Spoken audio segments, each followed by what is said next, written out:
Hi, this is Jeff Richards, Columbus, Ohio. You're listening to Barbecue Central. Let's go!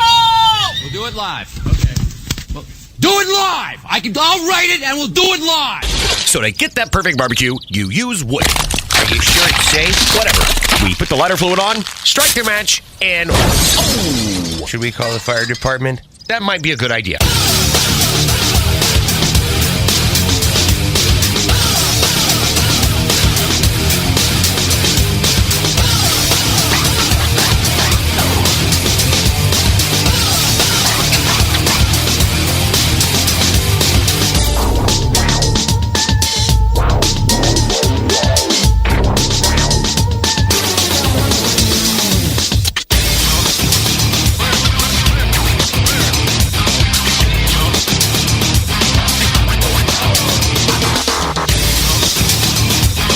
Good evening and welcome to the Really Big Barbecue Central Show.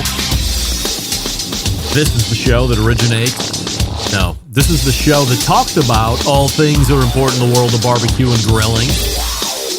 And now the show originates from the Rock and Roll Hall of Fame city, Bomb City, USA, Cleveland, Ohio.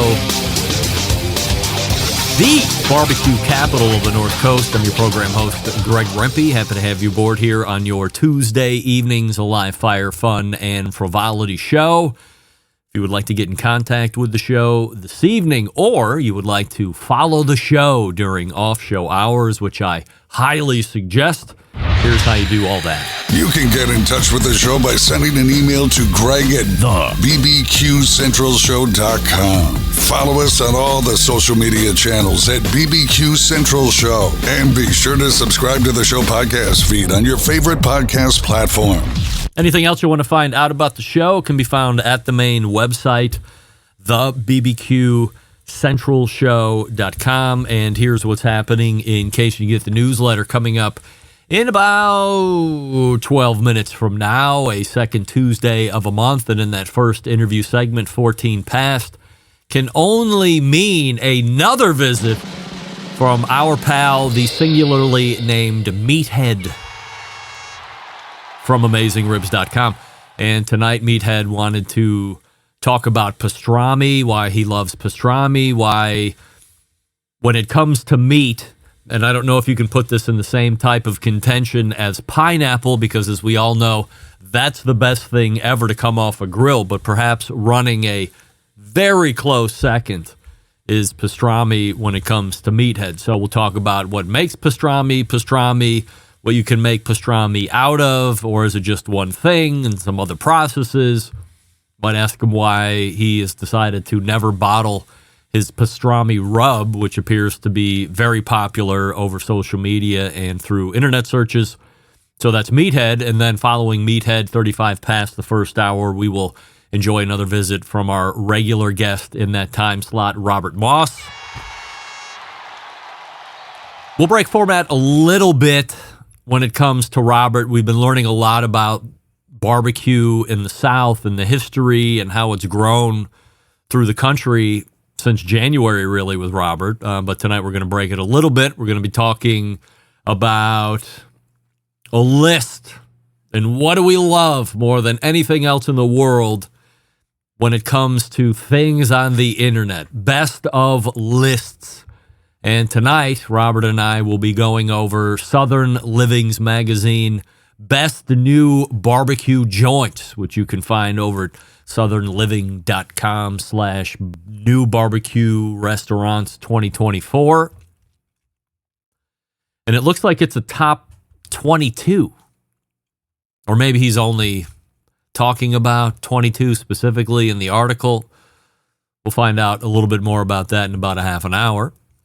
And then it'll bring a close to the first hour, move to the second hour, and 10:14, you will find the creator of the World Food Championships, Mike McLeod, joining the show. Last time he was on, we talked at length about why he was moving out of Dallas and why, God forbid, he would be going to Indianapolis in the early parts of November. We did get quite a bit of explanation on that, which I appreciated. And most of it's going to be indoors anyway, so no need to fear too much. But we will talk to Mike about how the 2024 All-Star Barbecue Series put on by Famous Dave is wrapped up. That wrapped up a couple weeks ago. Do a little post-mortem on that and what we could expect for next year. I have some other follow-up questions in regards to how that whole series might grow, or maybe it's as big as it's ever going to get. We'll talk to him about that. And then, of course, we'll end the conversation with the latest updates to World Food Championships as they are quickly approaching. It is September 10th. So roughly 2 months from now, we'll be in the midst of World Food Championships 2024 in Indianapolis, Indiana. And that's how the show's laying out for you. Meathead and Robert Moss, first hour. Mike McLeod, second hour. We say good evening to those of you watching tonight through one of our video streaming platforms. You can get it on Facebook.com/BBQ Central Show or Twitter.com/BBQ Central Show. You can also watch on YouTube, which is youtube.com/@BBQ Central Show, where we have a new YouTube poll question of the week, and we'll be asking everybody this. Will you be watching the Jess Pryles TV show starting on September 23rd? You remember last week she made a breaking news announcement.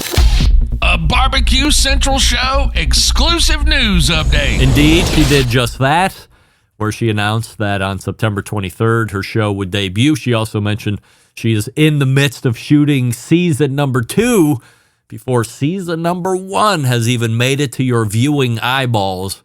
Nevertheless, will you be watching the Jess Pryles TV show Hardcore Carnivore on September 23rd? And currently 57% of you are saying yes. It's a little light. It's a little closer to 50-50 than I thought it was going to be. We'll continue to track those numbers through the rest of the show. Results of last week's poll, the best part of the show from 2 weeks ago when Maddie hosted and I was out to dinner at work. 80% of you said Maddie was the best part. 11% of you said Steve. He pulled it up as the show was closing out. 7% of you said Becky. And unfortunately, Willis gets 0% of the vote. Nobody liked her talking about mukbangs and whatever else she was talking to Maddie about. So no votes for Willis, but that's all right. So tonight we're breaking format. We're not talking about the best parts of the show from last week or 2 weeks ago or some hot topic in the live fire industry. We're going off the board on this one because something has happened, and I have to be very careful about how I broach and then talk about this subject. So rule number 1 of the show, no names please, has to be used. Also, the phrase, hypothetically speaking. I'm here to break news, and I can't believe it. A Barbecue Central Show exclusive news update. This is Greg Rempe reporting from the Breaking News Desk in Cleveland, Ohio, where I would normally break live fire breaking news across the country and globe. But I'm not tonight because what I have learned with my own 2 eyes, with no names please, is that cheating in college, hypothetically, is 100% okay. In fact, you can get caught red-handed, hypothetically speaking, if you were a student taking a test on the computer because you're distance learning, and then something happens with your computer, and in order to bolster your argument to a professor, you take a picture with your phone of your computer monitor, and then you send it to the professor. Something has happened. Look at this. I can't go any further. It locked me out. Whatever it does these days for distance learners. Except what you didn't do was take down the 37 Post-it notes that you have on your computer monitor that has all the answers to the quiz that you were taking. You can't do that. Get that big stuff out of here. So hypothetically, if you send it to an instructor and they go in on the picture and realize that you have 48 Post-it notes the crib notes of today, and you call them out on that, replying back going, you do realize I can see that you are 100% cheating. And then they call you immediately and trying to explain this and that and the other thing.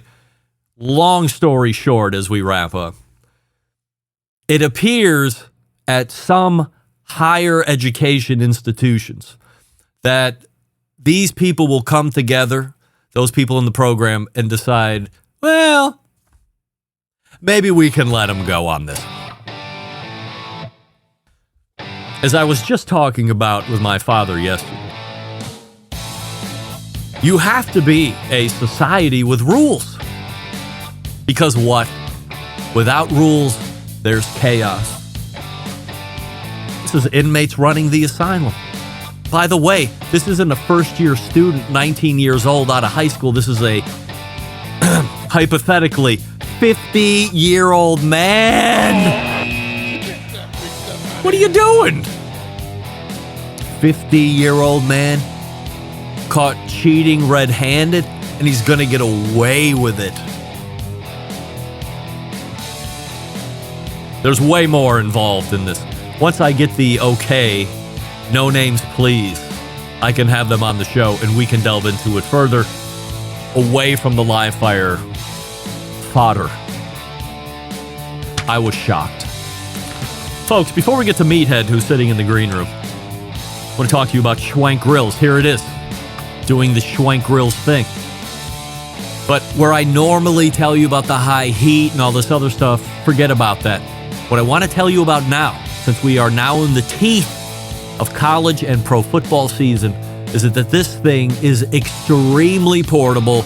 I mean, you think a Weber kettle is portable? This thing is 187 times more portable than any other grill that's currently sitting in your backyard that isn't made strictly for being a portable grill. Nothing full size, nothing medium size is going to beat the versatility and portability of the Schwank grill. Plus, you still have the robust cooking and temperature searing capabilities that you get when you're using it in your backyard. Doing the steak machine at Brown Stadium, the football might suck, but the food could be spectacular. How about lobsters while you're watching the Patriots in New England?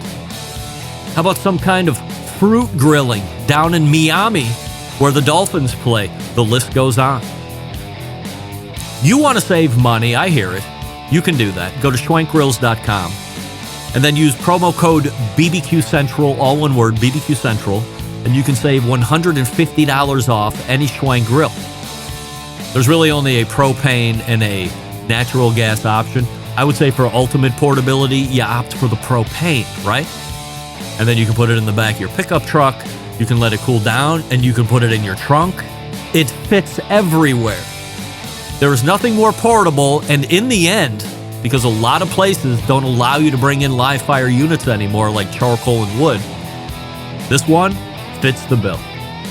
Schwankgrills.com, promo code BBQ Central, and we'll be back right after this. Stick around. We'll be right back.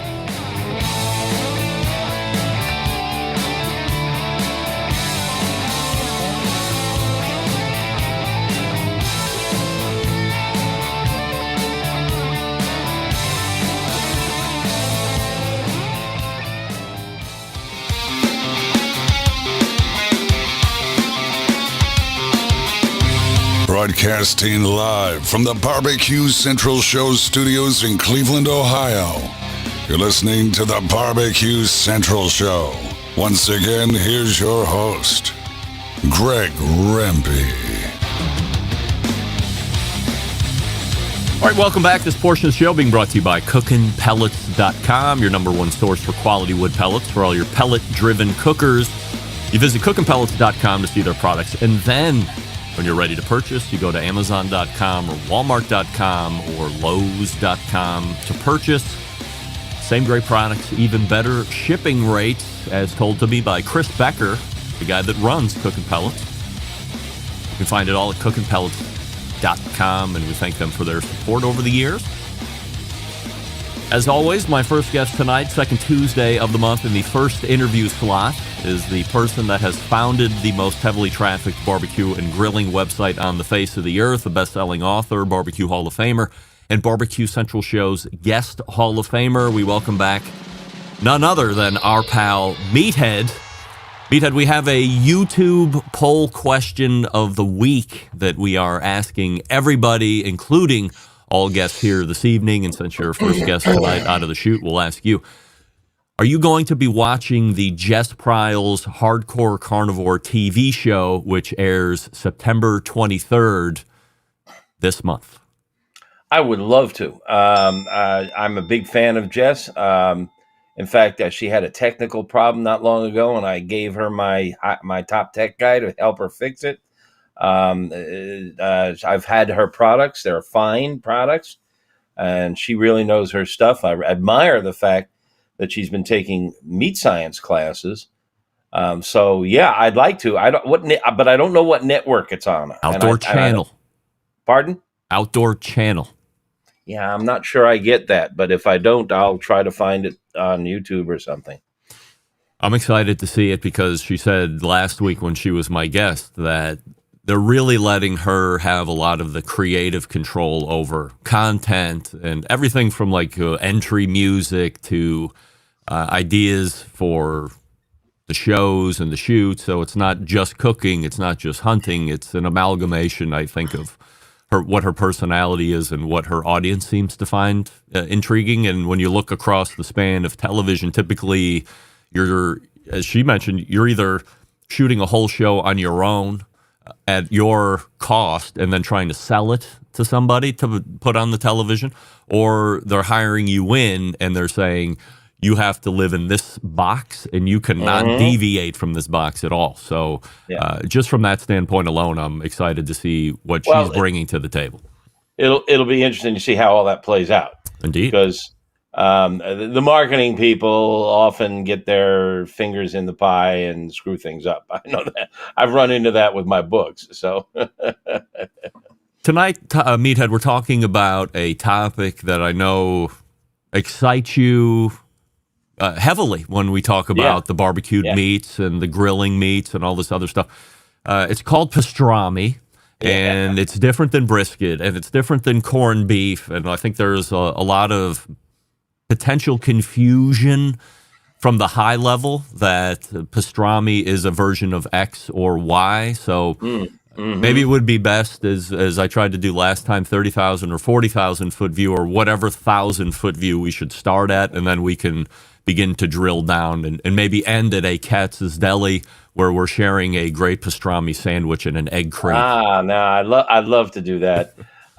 My wife and I have our 50th anniversary coming up next weekend, and we will be in New York. And there's a high likelihood we'll get to Katz's. Katz's Deli was founded in 1888, and they've been smoking meats since 1888, nonstop under one ownership, which I think makes them the oldest barbecue joint in America. Yeah. I know a lot of people balk at that idea that a kosher deli is the oldest barbecue in New York. But I don't believe there's another barbecue joint that's been in business nonstop, uninterrupted, since 1888. And of course, one of their signature dishes, they make a lot. They make salamis. They make send the salami to a boy in the army is one of their mottos from World War II. But pastrami is something they've made for years, and they make it from an esoteric cut of meat called the navel, which is behind the brisket and the flank area. And it's very sinewy and it's a very odd and tough cut. I've tried making pastrami from navel and not been happy with the results from a textural standpoint. The flavor is great. I just can't duplicate what they do down there. But when you move forward to the brisket, it's much easier and it's just delicious, particularly the point cut. It starts out by you take the meat, and by the way, you can. I've seen pastrami in stores made from rump, and I know that some chef friends of mine are making it from goose and salmon. The one of the keys is the rub, and that's very important. And I have a recipe for that rub on AmazingRibs.com, and it's a dead ringer for the Katz's rub.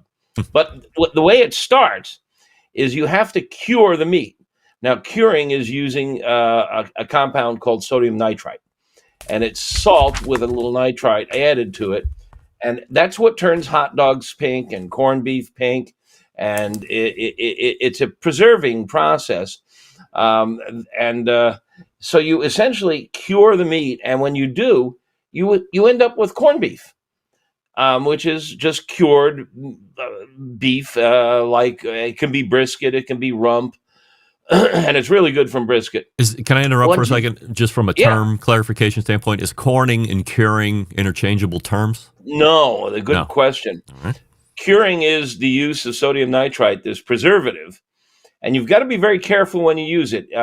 If you overdose with it, you can give somebody a tummy ache. You're not likely to kill anybody, but we work with a scientist, Professor Greg Blonder from Boston University, and he developed for us a curing calculator so that you can enter in the calculator the thickness and the weight and the shape of the meat, and it'll tell you how much nitrite to use when you want to make corned beef, and that's the first step in making pastrami. We also have recipes for bacon and Canadian bacon, and even the Disney turkey legs. All of them use sodium nitrite, and so you want to use the calculator. There's nothing like it on the internet anywhere else. So, in any case, once you've cured, and corning, corning is just a general word for salting, and a lot of meats prior to refrigeration were heavily salted because bacteria don't like salt, and if you heavily salt the meat, then you prevent bacterial growth. So corning is one thing. Now, usually they're done together. And in fact, making corned beef involves both sodium nitrite and regular salt. So you're gonna follow all the recipes that I have on AmazingRibs.com. I think we were the first to publish a corned beef and pastrami recipe. You'll end up with corned beef. Once you've got corned beef, you want to soak it a few hours overnight is what I do, because it's heavily salted. It's very salty. And you want to soak it in cold water that pulls some of the excess salt out. And then you use this special rub and you sprinkle it on thick and smoke it. Now, from there, you have several steps. You can just smoke it and take it all the way up to 200, 203, like you might a regular brisket, or anything north of 150, 160 is fine. It's just a little tougher. If you take it up a little higher, it takes longer, but it's a little more tender. Or you can wrap it. You can do the Texas crutch. What they do at Katz's, and we both have spoken of Katz's. Katz's, this deli in New York that's been there since 1888. A lot of people like me think they make the best pastrami. Now, other delis make pastrami, and now a lot of barbecue joints have jumped on the bandwagon and are making pastrami. And I'd like to think I had a little bit something to do with that. But the Katz's Deli is just marvelous, and they steam it, or actually, I've seen behind the counter, it looks like the steam cabinet is full of water. They may actually be soaking it. It's really hard to get them to give you the exact process. But if you steam it, a lot of the rub comes off. So I don't. I do a Texas crutch. I take it up to about 203, and then I'll throw it back on a gas grill just to firm up the crust, and slice it like you would a brisket across the grain, 1/8 inch to 1/4 inch thick. Pile it high on a rye bread sandwich, and if you want a little brown mustard, and I'll tell you, and this may be controversial. Somebody out there might say, well, that's it. I'm never listening to Meathead again. I like it better than Texas brisket. I think it is the ultimate expression of beef brisket. It's just marvelous. And I run into people every now and then who've never heard of pastrami, or they don't know anything about it. So if you've never tasted it, then go get yourself a taste, or make yourself some. If you're going to use brisket to make the pastrami, and if you're the one doing it, I guess you have the option. Is it best to buy a full packer, or is it best to go and buy the particular part of the brisket that you like and then start the process that way? What do you find yields the I best think result? it depends on how much you want. I mean, if it's just 4 people for Sunday brunch, then you can get by on a half a flat or just the point. But I typically will do a whole packer because it freezes well. And so I'll make, the process is somewhat elongated. You got to make corned beef, which can take a week or more in the curing liquid. Now, you can go out and buy the shortcut, and I have a technique for this on AmazingRibs.com.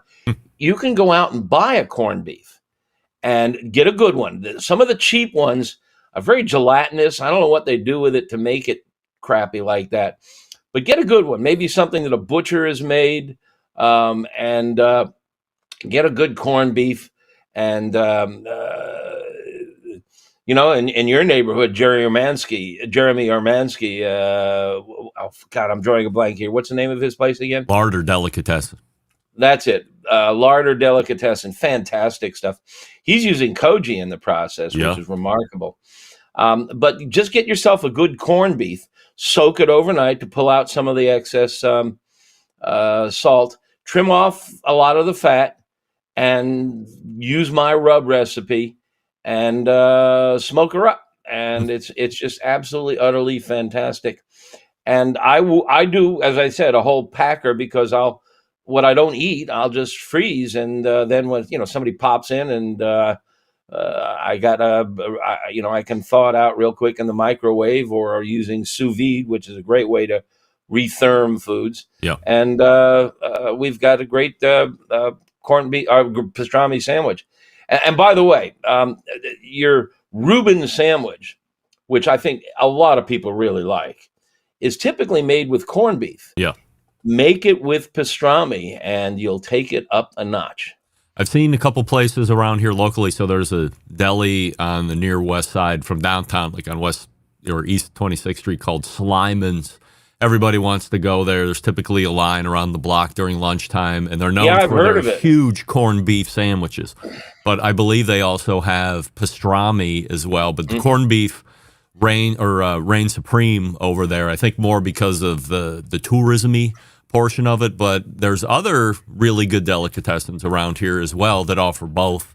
And if there's an option, I'm always opting for the pastrami for the same reasons probably that you're opting for it. And Jeremy, as you talked about at Larder, has a corned beef, and then he also has a pastrami option. And the pastrami is just out of this world. He's doing way different things, as you had mentioned. Yeah, Koji's we've got to get in some plugs for him. Yeah, this guy is out there on his own. He's, he's on his own spaceship. And he is doing things that nobody else is doing, primarily because he's a brilliant expert in koji. Koji is a mold, fungus, that the Japanese and Chinese Asians use a lot to make miso and soy sauce and stuff. But he's using it on so many things. And you and I was in Cleveland not long ago. You and I went there together. What a good time we had. And Jeremy treated us like princes from an African nation. He rolled out the red carpet and did everything but give us his daughter. It was just fantastic. So Larder in Cleveland, if you're ever in Cleveland, you got to go there. It's just outstanding. It's brilliant. Of all of the pastramis that maybe you've tried over your lifetime, is there, meat-wise, what's the best pastrami that you've had? What's your favorite? My own. Yeah. Okay. Outside of your own. Katz's, I think, is it's the benchmark. It's like Aaron Franklin's brisket. There are others out there that are so good, but it becomes the benchmark, what you think of as a great brisket. And if you follow my techniques on AmazingRibs.com, you'll make yourself one really fine piece of pastrami. Many times as we close up here, I'm reading through social media comments. I see I made meatheads as close to Katz's pastrami recipe time that's what after it's called. time. And you mentioned this beginning of the beginning of the segment here, so I have to ask you. You have 3 rubs on the market. You got barbecue sauce on the market. When you see rave review after rave review about the pastrami rub, is that in the chamber to also be released, or why wasn't that part of the original cast of characters if it's so popular? I was ranting a few moments ago about how the marketing people get in the way of things. We're working with Old World Spices out of Kansas City, and they make a large number of the rubs that are on the market today. And they make our 3 rubs, which are sitting right there over my shoulder, meatheads. We have a beef, we have a pork, and we have a poultry. And by the way, I just used the pork on salmon the other day. It was outstanding. But we went to them and we gave them the recipe. They formulated it. And usually it takes a lot of back and forth. Add a little more black pepper, or subtract a little coriander. They nailed it right out of the gate on the first try. Wow. And we said, okay, let's bring out a commercial. And the marketing people said, I don't know if there's a market for this. And we never got it off the ground. And I'm frustrated because I would love to add the pastrami rub, because I don't think there is a good one on the market. And I do think pastrami is having a moment. But our co-packer is not motivated at the moment. I don't know if I have ever seen a singular pastrami rub on the market. I couldn't even tell you. I've Googled around. There's a few, but and I've tried them, and they're not very good. And they're typically not made by good barbecue people or good rub people. No, I think it won't be a great, huge seller, but I think it would catch. Well, you have an audience. I think at least the audience would be interested in buying it. I've come to find that Americans are happy to buy something if they don't have to put in the work to do it, especially if it's a quality product. So do you need another co-packer to get this ball off the ground, or are you tied into Perhaps. Old World? Our most important revenue stream is our Pitmaster Club and membership in our Pitmaster Club. And I've mentioned before, but forgive the plug, we just added 120 really great broadcast quality videos to the Pitmaster Club. It's a great venture, and it's our most important revenue stream, and it's what keeps us alive. Rubs and sauce are it's found money for us. Yeah. I mean, there's a lot of people like Malcolm, who's a regular on your show, and the people down at the Shed, who really go out and push, sell, call on the big grocery stores, the hardware store chains, and get their product in there. We don't. Mm-hmm. And so it just sits there. It does sell because we have brand recognition. It's got my ugly face on the label, which matches the ugly face on the book, which matches the ugly face on the website. And that's our marketing effort there. But basically, it's, if you build it, they will come, was our attitude with it. And we did it only because the Old World people said, you've got such a great brand. Everybody knows it. You should produce rubs and sauce. And in fact, I think we're going to be discontinuing this sauce, which is really a good sauce. But these customized, high-quality sauces made by companies like Old World, they're just way too expensive. I mean, they're, $13-14 for a bottle when Sweet Baby Ray is $5. Maybe. How do you compete? And so we are probably going to just stick with the rubs, the 3 rubs, and we'll keep asking them if they'll add the pastrami. I'd like to add a fish rub too, but it's our least important revenue stream. It's a fun thing, and they're really good products. I wish more people would try them out. If you want more pastrami advice or tips or techniques, you go to AmazingRibs.com. You also join the Pitmasters Club that Meathead just talked about for $35 a year with access to all those great videos. Meathead, always appreciate the time, and we will see you in October. Yeah, and have a happy September, and same to all you folks out there. All right, there he is, Meathead, right there, doing what he does best, giving you advice and helping you make all the great... Oh, wait a second. Now I've done it. There we go. So go to AmazingRibs.com where you get all your barbecue and grilling information. Before we get to Robert Moss, I will tell you quickly about Pits and Spits.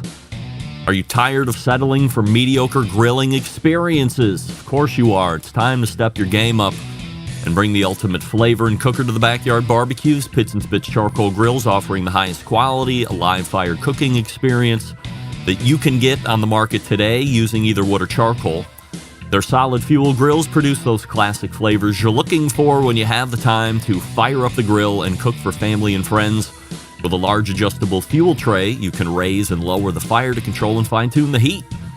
Their take on the very popular Santa Maria-style grill.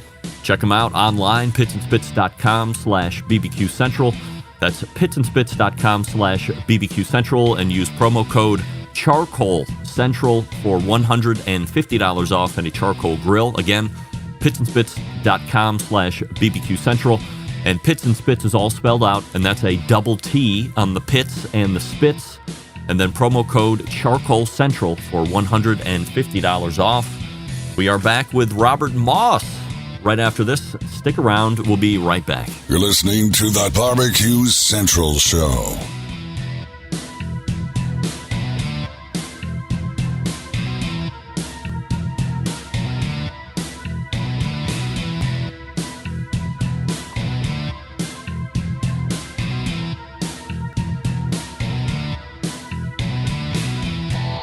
Howard Stern, Jim Rome, Dan Patrick, and Greg Rempe. The Mountain Rushmore of talk show entertainment. Now, let's get back to the Barbecue Central Show. And we thank Meathead for joining us last segment. This portion of the show being brought to you by Fireboard. Makers of the Fireboard 2, Fireboard Pro, Fireboard Spark, Fireboard Beacon, and dare I say, the new Fireboard Pulse. When you use the Fireboard app, you have total access to all devices anywhere in the world.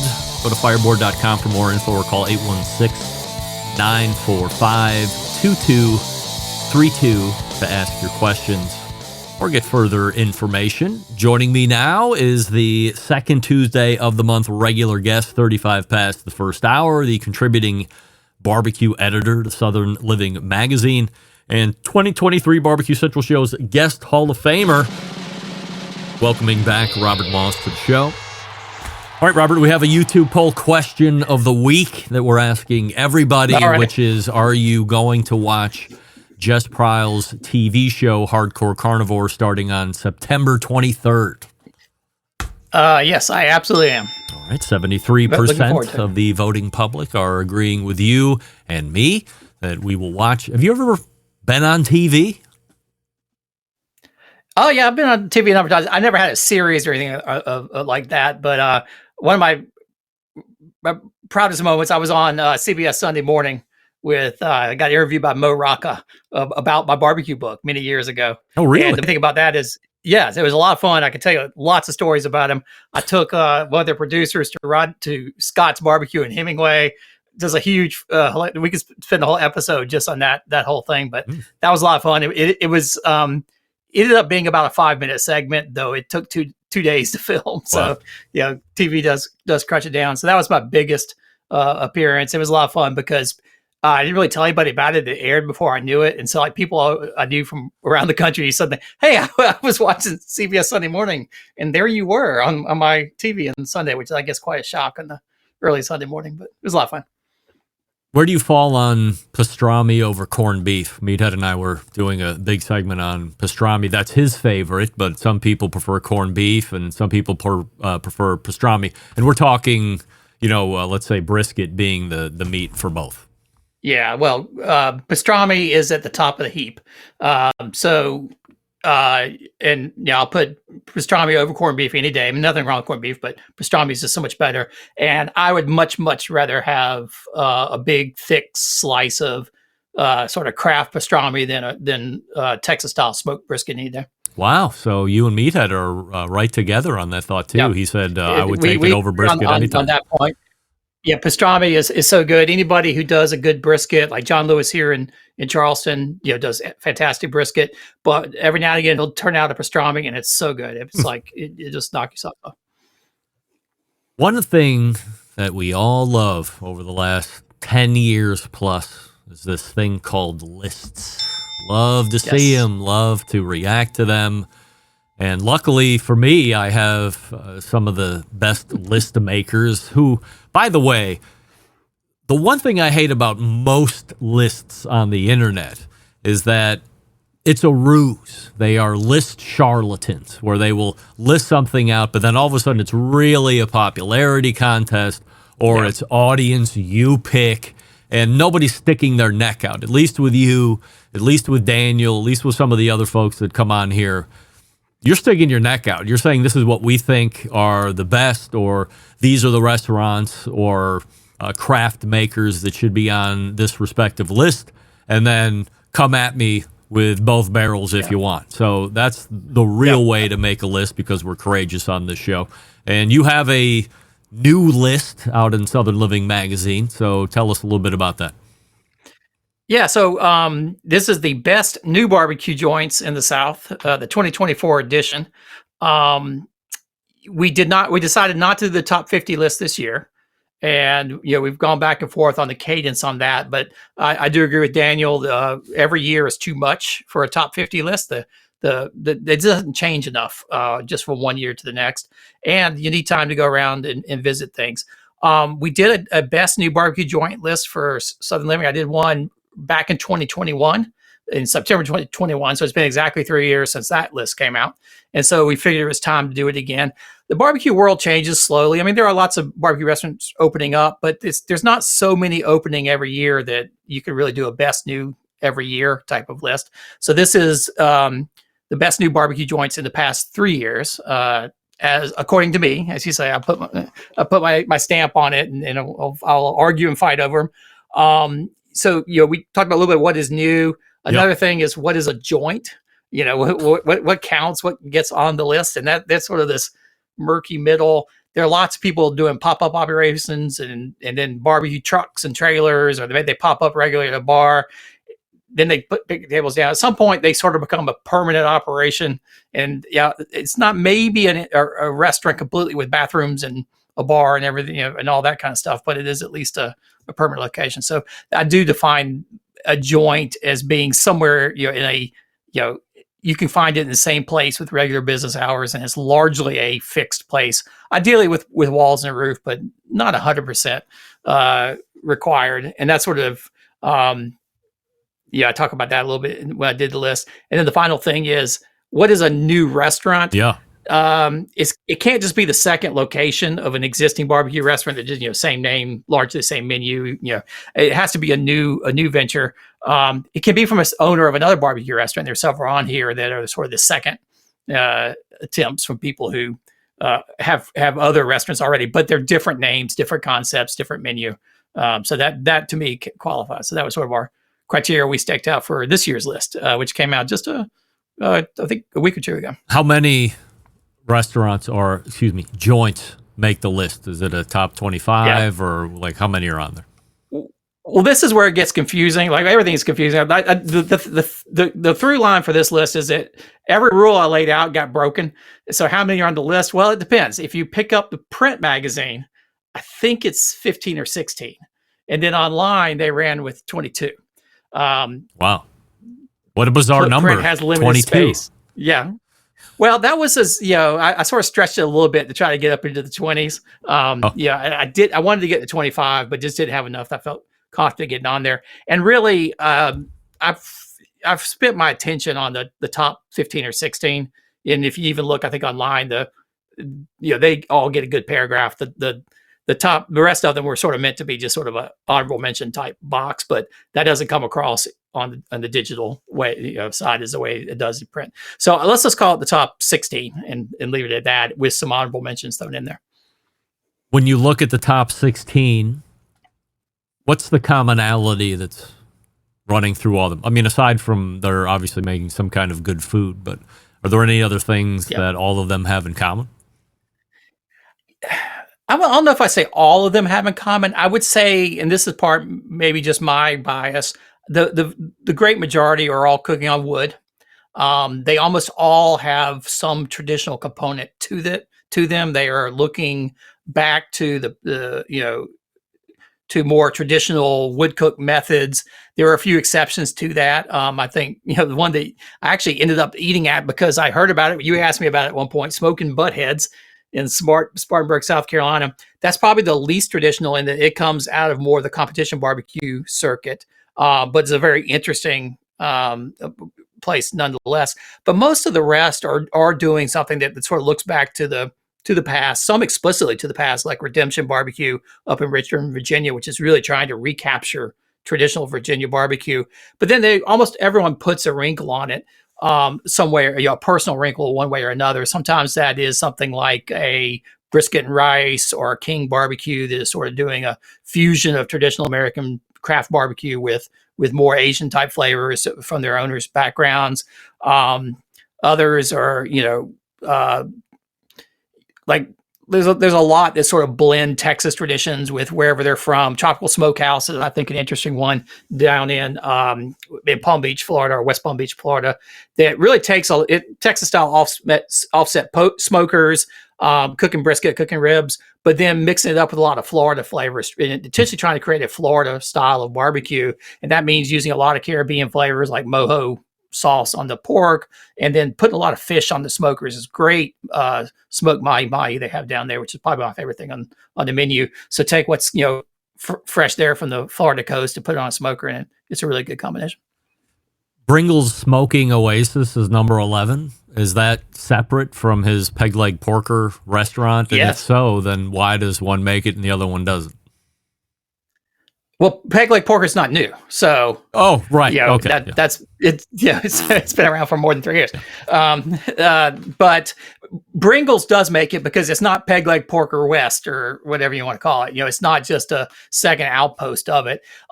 If you go to Kerry Bringle's original restaurant, Peg Leg Porker, down the Gulch in downtown Nashville, it's very self-conscious, West Tennessee style barbecue place. He does not have beef. He's selling ribs are a big specialty. He has pork. He's got chicken.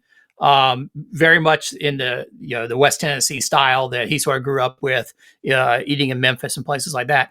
But Kerry also has been a competition cook, been cook of a long time. He really likes beef, and he wanted to do more of a Texas style, which is what Bringle Smoking Oasis is. So he's got beef brisket out there. But going back to pastrami, the best thing that I had there was the pastrami. This thick cut, just almost like purplish pink, from all the curing, and just absolutely a great texture to it, and really wonderful. So that got it up for sure on the list. What separates 2 from not being number 1? Is it strictly location in the country? I would sit here and tell you, wow, shocker that a Charleston, South Carolina barbecue restaurant makes the list of best barbecue joints. Is that just coincidence? Only 3 of the top 5 are South Carolina restaurants, which I thought was being pretty stingy on my part. We could put some more up in there. It's hard to say. Flip a coin. For when you get to that level, all 5 of the top 5 are very worthy. What separates number 1 from number 2, and I should say number 2 is Barb's BQ in BARBS, Barb's BQ in Lockhart, Texas, a really up-and-comer upstart place, and it sort of planted into Lockhart. And then number 1 is Palmyra Barbecue here in Charleston. Both fantastic. So, how do you compare the two of them? Barbecue is very much more traditional Texas craft style barbecue.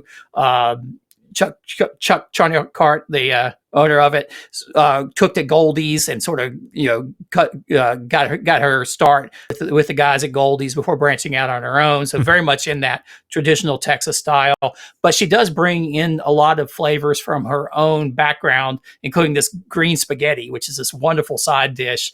It's sort of like a staple that they had at family cookouts and things like that. It's like spaghetti noodles enrobed in this like creamy poblano sauce, and it's surprisingly addictive. It's not, I would call it gourmet. It's just like home style and wonderful. So there's a lot of little touches like that. Little smoked lamb chops, which are fantastic. Palmyra is in Charleston here is just, I think, a little step ahead. And just because Hector Garate is doing so much there, he is cooking traditional style South Carolina whole hog, burn barrel, shoveling coals, using heritage breed hogs grown just up the road from his friend Marvin Ross, who runs a heritage or a pastured pig farm called Peculiar Pig. So he's doing that. He started off cooking Texas style stuff on an offset smoker, turned away from brisket and adopted beef cheeks, in part because I think it was easier for him to get a regular supply of it, in part because it set it apart, and it is some of the best beef you'll ever put in your mouth. They're just absolutely tender, and you know how beef cheek, if you get it at a fine dining restaurant, it sort of cooks down. It's even better when it's slow cooked. And so he's just doing interesting things, different things. But Hector grew up or is originally from Puerto Rico. He moved to the Carolinas when he was in his teens, and so he's also imbuing all that with flavors of Puerto Rico. His beans are some of the best beans I've ever had. A lot of Puerto Rican flavors. His sausages have all kinds of Caribbean style influences. And then when he's making a whole hog in the pit, he's basing it with sofrito overnight. So it's getting this, Puerto Rican sort of spice or sort of savory aromatic blend on it. And it just makes it some of the best barbecue around. So again, all of the top 5 or 10 are great.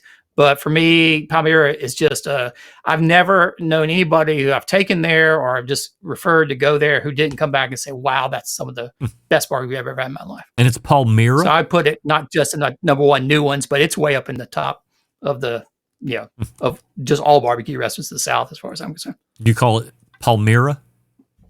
Palmyra, yep. Palmyra, all right. Which is actually his grandmother's name.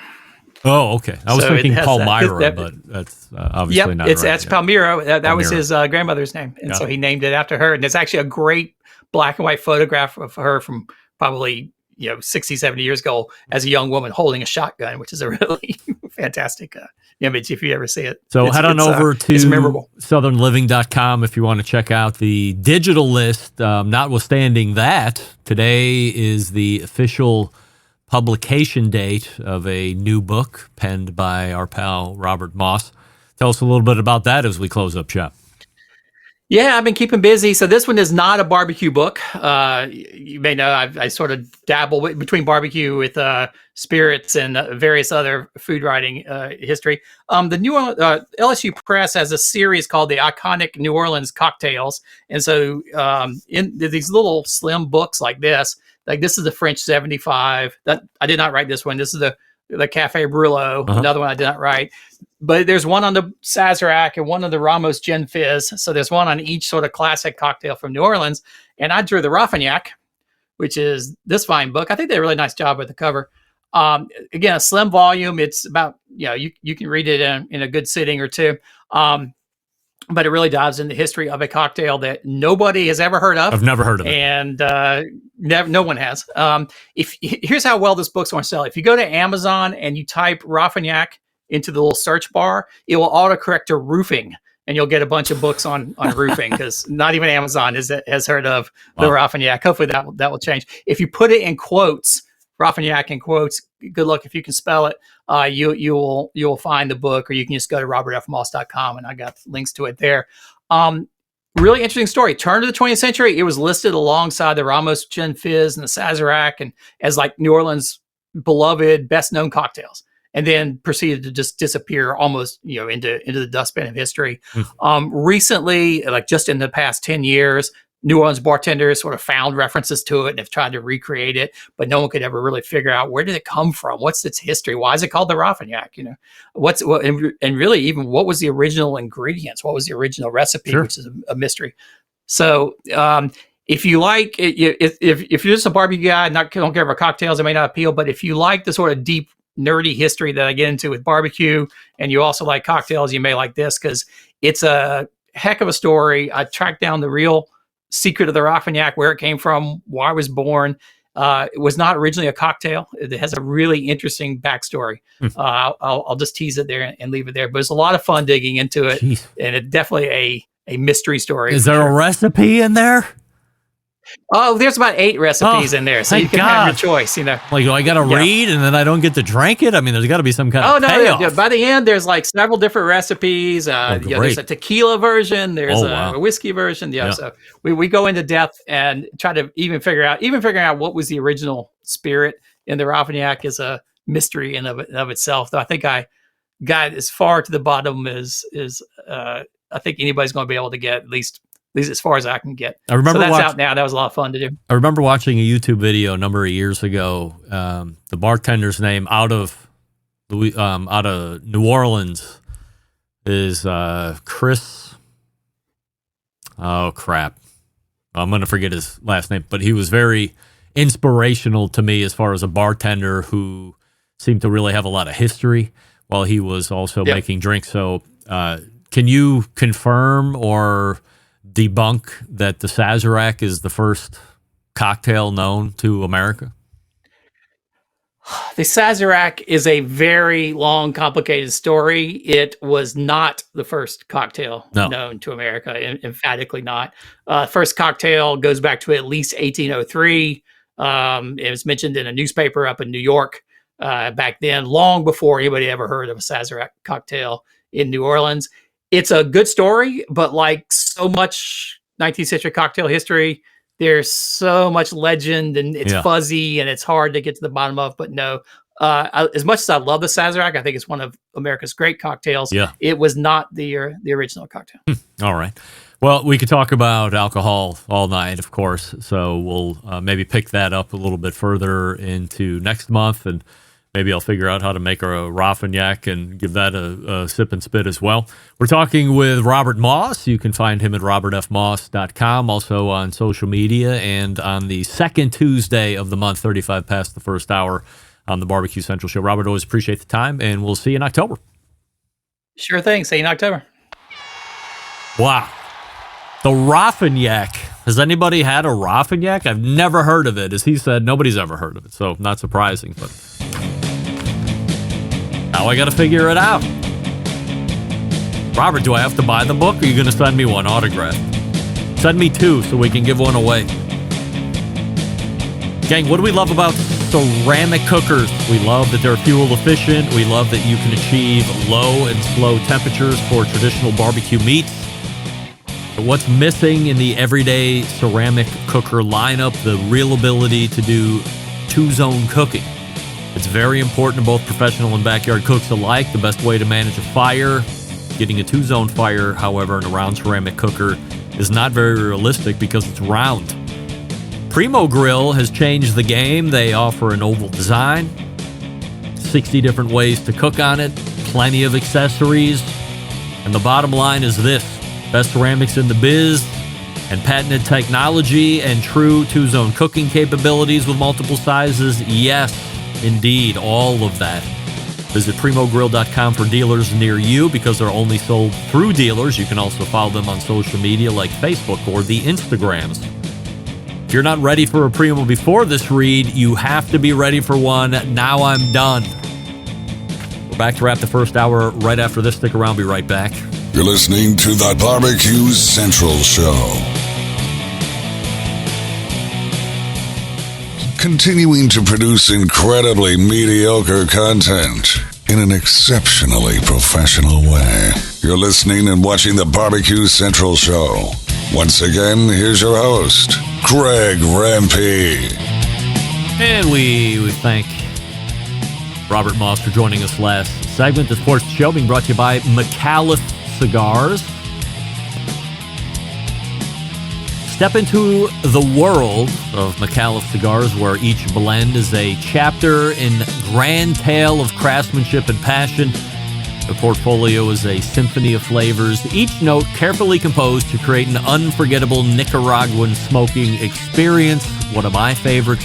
For instance, the Color Series. McAuliffe Black, which won 2023 Cigar of the Year by the guys over at Cigar Authority. McAuliffe Blue, which I love. And the soon-to-be-released McAuliffe Red, which is promising a vibrant expression of flavor capturing the spirit of adventure. What does that mean? I don't know, but I'd love to smoke it. Go to the website, McAuliffeCigars.com. You can use the locator to find a retailer near you. Or if you already visit a retailer that isn't carrying them, say, hey, you should carry McAuliffe cigars because Barbecue Central Show loves them, and I love them. By the way, if you hit me up for samples over the last week and a half, they went out yesterday, I believe, so be on the lookout for a McAuliffe Black, which is a more Maduro-esque cigar, one of my favorites, and the McAuliffe Blue, which I believe has the Sumatra wrapper on it. Yummo. All right, we are pointing to the second hour. You're listening and watching the Barbecue Central Show. Stick around. We'll be right back. You're listening to the Barbecue Central Show.